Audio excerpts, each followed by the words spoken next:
Si Helen Adley ay isang 24 na taong gulang na babae na may pinakamabait na kaluluwa kumpara sa iba. Tinutulungan ni Helen ang sinuman at anumang bagay. Kasama na rin ang mga insekto at hayop dito. Si Helen ay pinalaki ng tama ng kanyang mapagmalasakit at mababait na magulang. Kaya naman lumaki siya ng tama. Walang hanggang pasasalamat si Helen sa kanyang mga magulang. Sa kasamaang palad, 2 taon ang nakalilipas noong siya ay 22 taong gulang. Nakatanggap siya ng isang tawag mula sa ospital. Nagulat siya habang umiiyak nang marinig ang balita mula sa tumatawag. Naaksidente ang kanyang mga magulang habang namimili sila sa palengke. Nalungkot si Helen. Ngunit hindi ito naging daan para sumuko.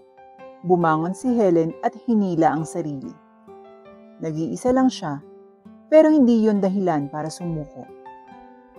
Kung susuko siya, masasayang ang pagod at pawis na sinayang ng kanyang mga magulang. At hindi yon ginusto ni Helen. Ayaw ni Helen na mauwi sa wala ang paghihirap ng kanyang mga magulang. Alam niyang kailangan niyang mabuhay ng mag-isa. Sabado ng umaga iyon. Nakatanggap ng mensahe si Helen na natanggap siya sa kanyang trabahong inaplayan at pinayagan siyang kumuha ng panayam. Masayang tumayo si Helen at naghanda para sa araw na iyon.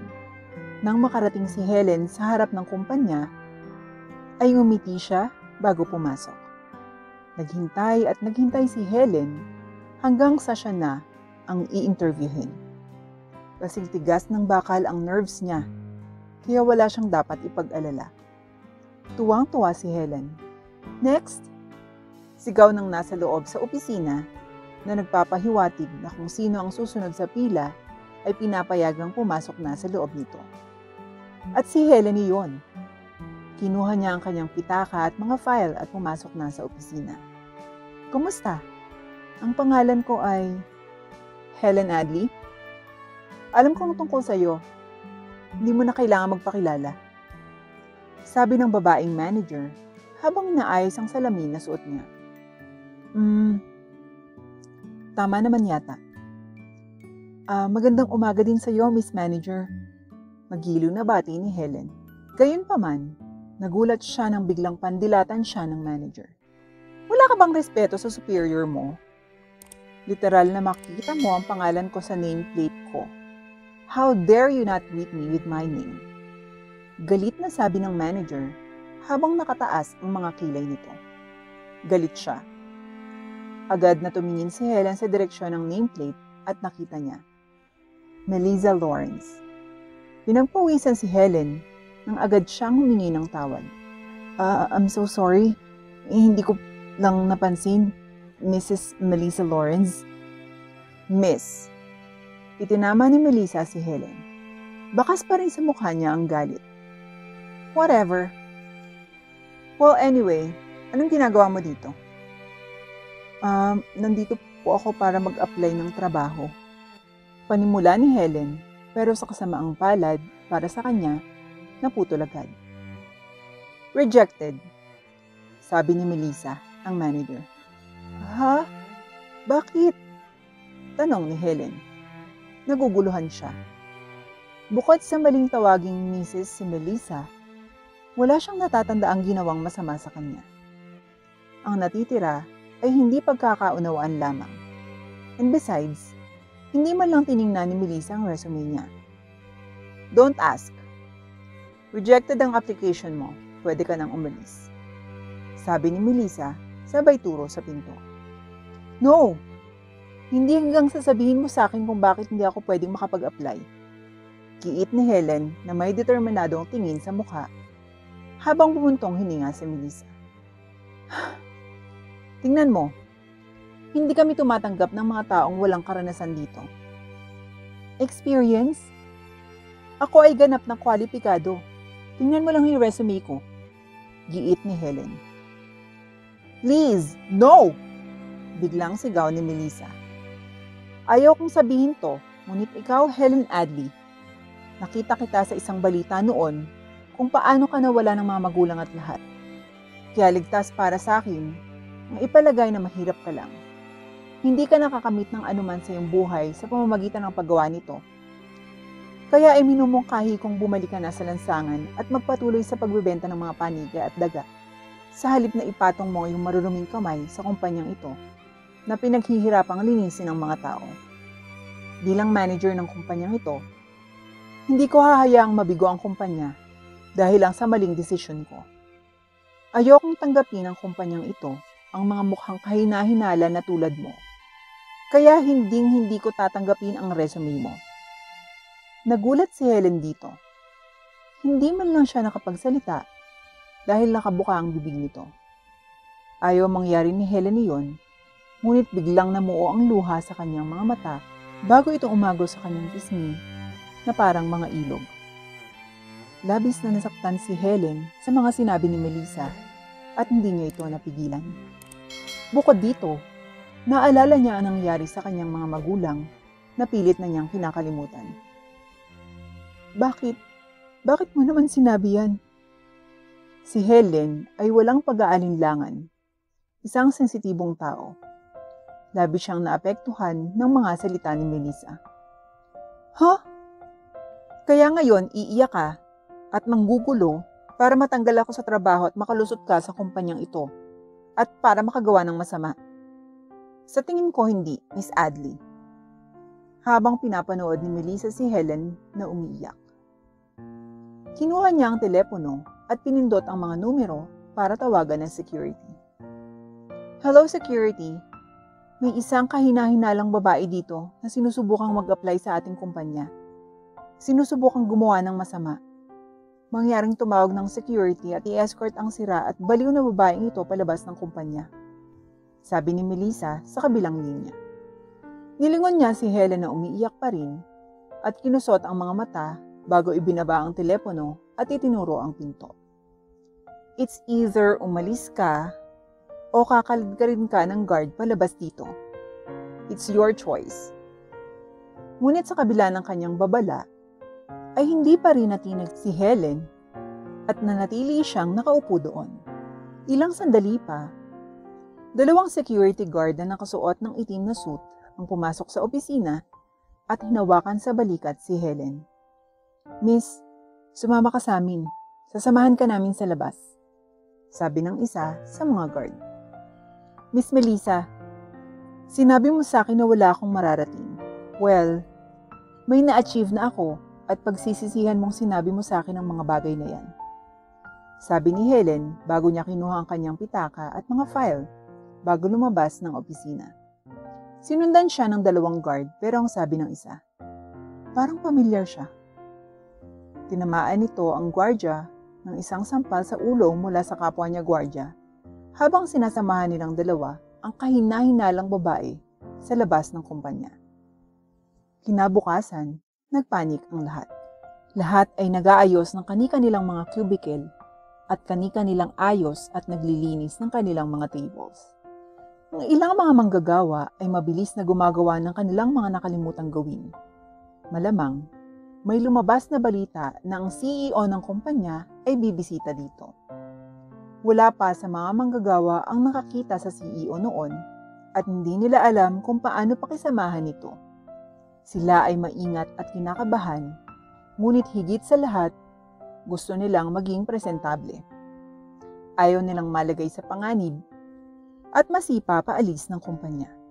Habang sa gitna ng pagpapanik ng lahat, ang isa sa mga trabahador ay nakatitig sa bintana bago sumigaw. May pulang kotse sa labas. Sa tingin ko ay ang CEO. Nagtakbuhan ang lahat at nagsitakbuhan sa kani-kanilang upuan at opisina. Kasama rito si Melissa na kanina pa nagpapanik kasama ng iba. Sinigurado niyang maayos ang lahat at nararapat sa opisina niya. Tulad ng ibang mga empleyado, ayaw niyang ipagsapalaran ang kanyang trabaho. Maya-maya, bumukas ng husto ang mga glass door ng second floor building habang ang lahat ay tumayo at yumuko. Pinati nila ang kanilang CEO at pinuri ang kanyang hitsura. Hindi biro ang pagiging kaakit-akit ng CEO. Dahil may sariling opisina si Melissa, wala siyang choice kundi hintayin ang pagpasok ng CEO sa silid. Kinakabahang tinapik ni Melissa ang kanyang mesa gamit ang panulat bago narinig ang pagbukas ng kanyang pinto.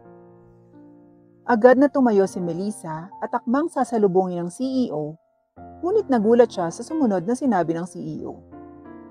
"You're fired." Nanlaki ang mga mata ni Melissa na agad na lumingon sa CEO, ngunit ang tanging nakasalubong niya ay pagtataka at pagkagulat. Doon, nakatayo sa harap ng pinto na may bantay na nakapaligid sa kanya ay si Helen Adley. "Ikaw?" Nauutal na sabi ni Melissa habang nakatingin sa babaeng nakasuot ng mamahalin at branded na damit, habang naka-light makeup na may red lipstick. May gintong hikaw siya at gintong kwintas, na tinernohan pa ng gintong singsing. "Helen Adley? Ikaw ang CEO ng kumpanyang to?"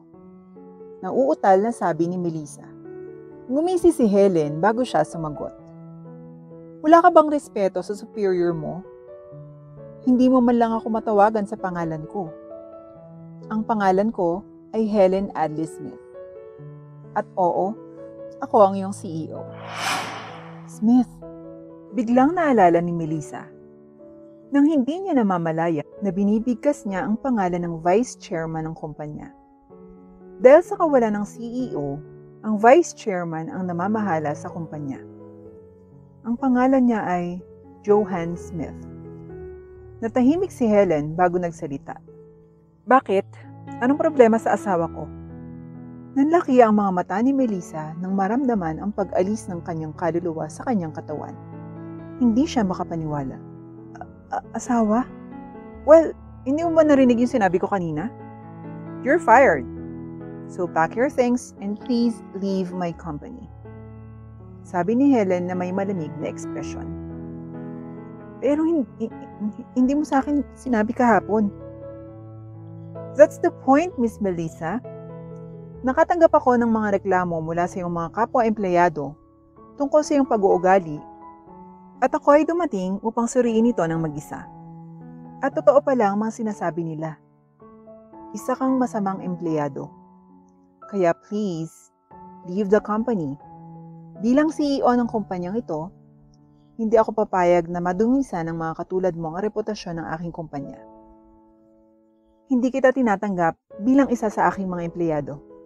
Kaya alis, hindi na namin kailangan ng serbisyo mo dito.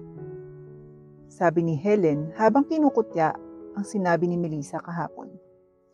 Nahiya si Melissa. Hindi siya makapaniwala na sinisiraan niya, kinukutya at ipinagpalagay na ang CEO ay isang mahirap na tao na sinusubukang sirain ng kumpanya. Dahil sa kahihiyan, mabilis na tumayo si Melissa habang sinisimulan niyang mag-impake ng kanyang mga gamit bago siya muling naputol. O teka, nagbago ang isip ko. Makakaalis ka na sa kumpanya, may maglilinis ako ng mga gamit mo at ipapadala sa bahay mo. Huwag kang mag-alala. I won't let one of your things get left behind, so umalis ka na. Ang sakit sa mga mata ko ng pagtingin sa'yo. Sa sobrang gulat at walang masabi, ay ginawa ni Melissa ang sinabi ni Helen Adley Smith at umalis ng opisina na walang dala. Masyado siyang nabigla sa mga nangyari at hindi man lamang niya maproseso ang lahat. Hindi siya makapaniwala at gaya ng sinabi ni Helen noong nakaraang araw, pinagsisisihan niya ang kanyang mga ginawa. At ngayon ay nagsisisi siya. Nanghihinayang siyang bumuka ang kanyang bibig para magsalita. Nang buksan ni Melissa ang pinto at lumabas sa kanyang opisina, nagulat pa siya nang makitang nakatingin sa kanya ang lahat ng empleyado na may galit sa mga mata. Kahindik-hindik ang trato ni Melissa sa kanila at nakuha niyang nararapat sa kanya. Masaya ang lahat sa pag-alis ni Melissa. Samantalang si Melissa ay nahihiyang lumabas ng gusali at umuwi siyang luhaan. Samantala, naiwan si Helen sa loob ng opisina. Napabuntong hininga siya habang iniisip ang nangyari. Naaalala niyang nakuha niya ang ulat ilang araw nang nakakaraan habang nasa kalagitnaan ng bakasyon kasama ang kanyang asawa. But vacation can wait. She could not risk her company having a stain on it. Kaya nag-book agad siya ng flight from Chicago. Pagdating niya sa hotel, nakaisip siya ng plano.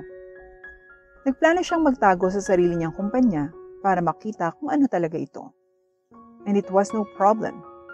She didn't have to disguise her anything since wala namang makakakilala sa kanya bilang tunay na may-ari ng kumpanya.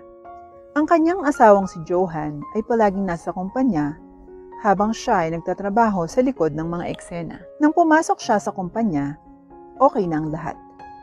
Lahat ng empleyado ay mabait, maliban sa isa. Melissa. Nanginginig si Helen sa pag-iisip ng kanyang pangalan. Tandang-tanda pa niya ang ginawa ng babaeng iyon. Pero nakaraan na iyon.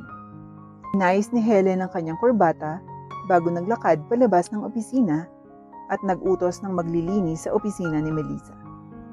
Kasabay nito, nang lumabas siya ng opisina, pinaulanan siya ng mga palakpak at pinuri siya ng lahat para sa isang mahusay na trabaho.